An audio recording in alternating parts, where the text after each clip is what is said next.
the payment of loans, advances, debts, liabilities and obligation of the firm,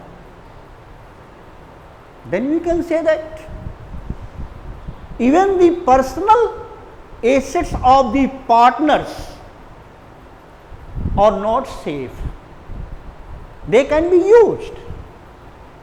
It is discouraging for some person to join the partnership firm due to the unlimited liability. Some persons do not like to be the member of partnership because any financially strong partner may feel that if I join the partnership, my personal asset can be used for the payment of the liability of the firm. So we can say that unlimited liability is a demerits of partnership. Number 2, possibility of conflicts among partners. There is also greater chance of conflicts among the partners. In initial days, it is seen that everything go good, but after some time it is seen that the partners start to fight to each other even on petty matters.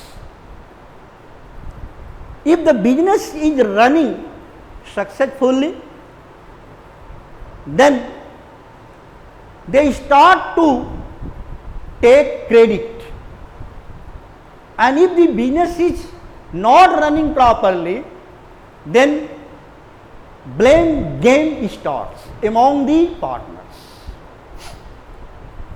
So we see that in partnership there is possibility of conflicts among the partners. If the partners fight to each other even on the petty matters, it is not a good symbol. It is not a good sign. It will lead to disruption of the partnership. So it is also one of the demerits of partnership. Number 3, delay in decision making.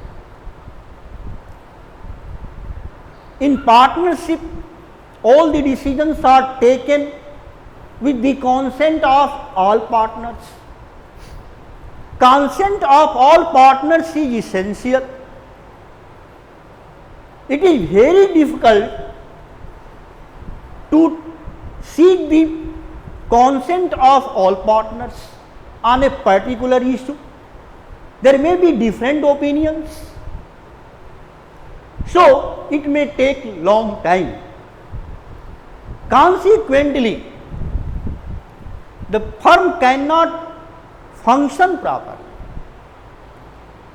Therefore, we can say that there is delay in decision making in partnership. Risk of implied agency. As you know that all the partners are principal as well as agent. When a partner works on behalf of all partners, then all partners are responsible for his act, whether his act is right or wrong. If a partner commits mistake and that lead to a great loss to the firm, then other partners who are innocent, they will also be penalized in the form of loss, because they will have to share the loss while they have done nothing. So it is called risk of implied agency. Next, disruption in continuity.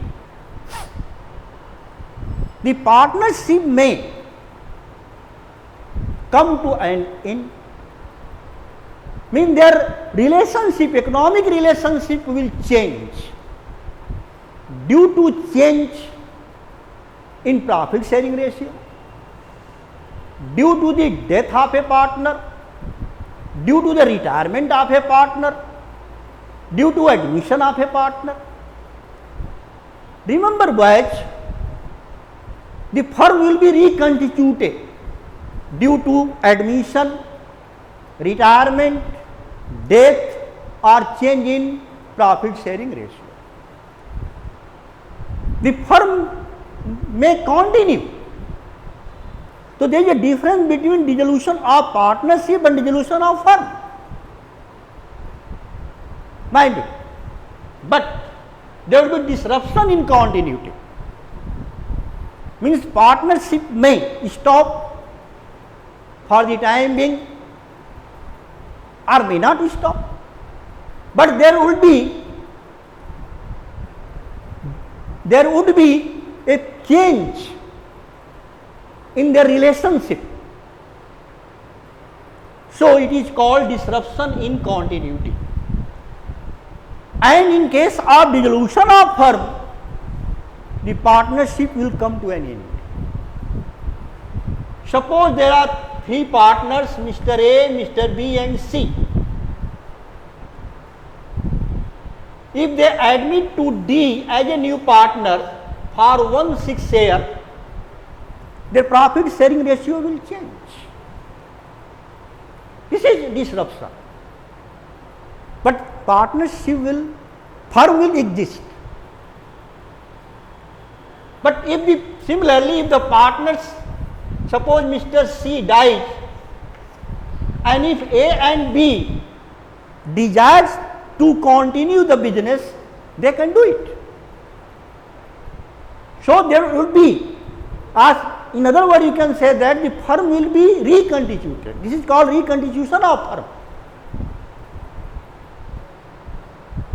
So we can say that there is disruption in continuity.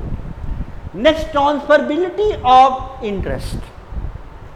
A partner cannot transfer his interest to others without the consent of all partners. It is also a demerit of partnership. It is also discouraging. Next, less public confidence. There is a lack of public confidence over the partnership, because there is no specific act for properly governing the activities of the partnership.